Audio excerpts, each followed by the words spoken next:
13 judges, 68 days of arguments, and one single vote, which changed the future of Indian democracy. Yes, you heard it right. I'm talking about Kesavananda Bharati case. तो Kesavananda Bharati case को समझने से पहले हमें ये जानना होगा कि केशवानंद भारती थे कौन और इन्होंने क्या पिटीशन लगाया था, क्यों लगाया था, सबकी डिटेल्स हम समझेंगे. You can able to see his picture on your mobile phones. तो ये हैं केशवानंद भारती, जिन्होंने पिटीशन लगाया था सुप्रीम कोर्ट पे. तो मैं ये बता दूं, जो एक केरल में एक इडुनीर मठ था, जो ये पिक्चर बनी है ये इडुनीर मठ की है, जो कि केरल में सिचुएटेड है. और इसको चलाने का काम कौन करते थे? केशवानंद भारती करते थे. तो वो वहाँ के हेड थे और एक हिंदू मिनिस्ट्री इन केरल, ठीक है, जिसको इडुनीर मठ कहते हैं. वो कोई पॉलिटिशियन नहीं थे, वो कोई एक्टिविस्ट नहीं थे, वो एक स्पिरिचुअल लीडर थे, जो कि मठ के सारे अफेयर्स, जो भी सारी चीज़ें होती थी उनको वो मैनेज करते थे. बट 1970 में उन्होंने अपने आप को एक इंडिया के सबसे ग्रेटेस्ट कॉन्स्टिट्यूशनल फाइट में पाया. तो आप समझते हैं कि इन्होंने ये क्यों किया था, क्या रीजंस थे और उस टाइम पे कंट्री में क्या सिचुएशन चल रही थी. Stand what was happening. तो उस टाइम पे इंडिया की जो इकॉनमिक और सोशल कंडीशन थी वो इतनी अच्छी नहीं थी.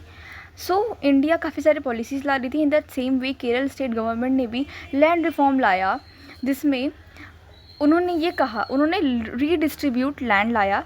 And this law aim to limit land ownership and redistribute land, जिसमें से उनकी जो मठ है इडुनीर मठ, वो भी अफेक्ट होती है. और इन्होंने एक पेटिशन फाइल करते हैं 1970 में अंडर आर्टिकल 26. अब यह आर्टिकल 26 है क्या? ये आर्टिकल 26 ये कहता है जितने भी रिलीजन हैं उनके पास फंडामेंटल राइट है कि आप अपने रिलीजियस अफेयर या फिर आप अपने इंस्टीट्यूशंस खुद चला सकते हो. ये आपके पास होगा और कोई भी इसके अगेंस्ट नहीं बोल सकता है. बट क्या हो रहा था उस टाइम पे कि ये जो लैंड ओनरशिप लॉस लाए गए थे, रीडिस्ट्रीब्यूशन लॉस लाए गए थे, ये आर्टिकल 26 को कॉन्ट्राडिक्ट कर रहे थे. अब देखो शॉर्ट में समझते हैं कि ये इतना केस बड़ा क्यों बना. उस टाइम पे इसके पहले 2 केसेस और 2 पिटीशन फाइल हो चुकी थी. 1951 में शंकरी प्रसाद वर्सेस यूनियन ऑफ इंडिया और 1967 में Golaknath versus state of Punjab. तो जो केस था 1951 वाला, उसमें क्या थी, राइवलरी चल रही थी पार्लियामेंट और सुप्रीम कोर्ट के बीच में, जहाँ पे पार्लियामेंट को ऑटोनॉमी चाहिए थी जिससे वो कॉन्स्टिट्यूशन को अमेंड कर सकें. और लेकिन ये चीज़ नहीं दी गई. क्यों? क्योंकि भाई सेपरेशन ऑफ पावर एग्जिस्ट करती है. तो यही चीज़ था 1951 वाले में. बट 1967 में जब गोलकनाथ व स्टेट ऑफ इंडिया ने ये स्टेट ऑफ पंजाब का केस पिटीशन फाइल हुई थी, तो गवर्नमेंट ने इस चीज़ को, सुप्रीम कोर्ट ने रिवर्स कर दिया गया कि नहीं, हम इतने राइट्स नहीं दे सकते, इतने राइट्स पार्लियामेंट में नहीं दे सकते. उस टाइम पे इंदिरा गांधी की गवर्नमेंट थी, पहले ही बता दूँ. तो वापस से आते हैं केशवानंद भारती केस में. अब इसमें हुआ कि हम समझ चुके क्यों था, क्या था और उस टाइम पे सिचुएशन क्या हो रही थी. अब वो क्या हुआ, सबसे बड़ा केस कैसे बना, क्योंकि वहाँ पे 13 जज बैठे थे इंडियन हिस्ट्री में, जिसमें 68 डेज़ की आर्गूमेंट्स हुई थी, सुनवाई हुई थी जिसको कहते हैं.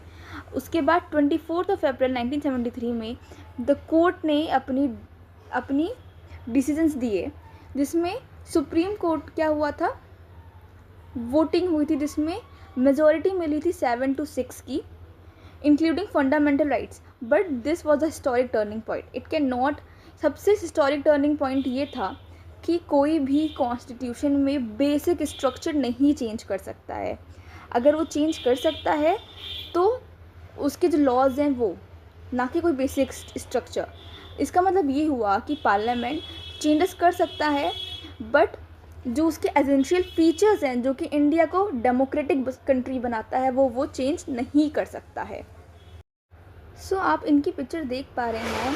इनका नाम है नानी पलखीवाला, जिन्होंने इस केस को लड़ा था. अब तक हम लोगों ने सब चीज़ें समझ लिया है, लेकिन दिमाग में एक बात आएगी कि इसका रिज़ल्ट क्या निकला. अगर रिज़ल्ट की बात करूँ तो केशवानंद इस लैंड को लॉस कर दिए थे. ये लैंड गवर्नमेंट के पास गई ही गई थी. क्यों? क्योंकि जो स्टेट गवर्नमेंट थी केरल की, उन्होंने ये लॉ निकाला था, तो उसको फॉलो करना ही करना था, क्योंकि उस टाइम पे इंडिया की सोशो इकोनॉमिक कंडीशन अच्छी नहीं थी। लेकिन अब दिमाग में एक बात और आएगी कि ये जो बेसिक स्ट्रक्चर ऑफ डॉक्ट्रिन की बात हम कब से करे जा रहे हैं कि हाँ सुप्रीम कोर्ट ने ये बोला, वो बोला, फलाना केस, ढिमकाना केस, लेकिन ये बेसिक स्ट्रक्चर ऑफ डॉक्ट्रिन है क्या? तो बेसिक स्ट्रक्चर ऑफ डॉक्ट्रिन है वो ये कहता है कि हमारी जो कंट्री है, जो हमारी इंडिया है, ये इसी बेसिस पे चलेगी, इसका जो बेस है यही रहेगा। जो कॉन्स्टिट्यूशन का बेस होगा वो नहीं चेंज होगा, बल्कि और सारे रिफॉर्म मूवमेंट्स होंगे, सारे लॉज चेंज होंगे। हम लोग कॉन्स्टिट्यूशन को अमेंड कर सकते हैं, जिससे क्या आया था है ना। अब जैसे कि India is secular, India is democratic, ये सारी जो बेसिक चीज़ें हैं ये चेंज नहीं होगी।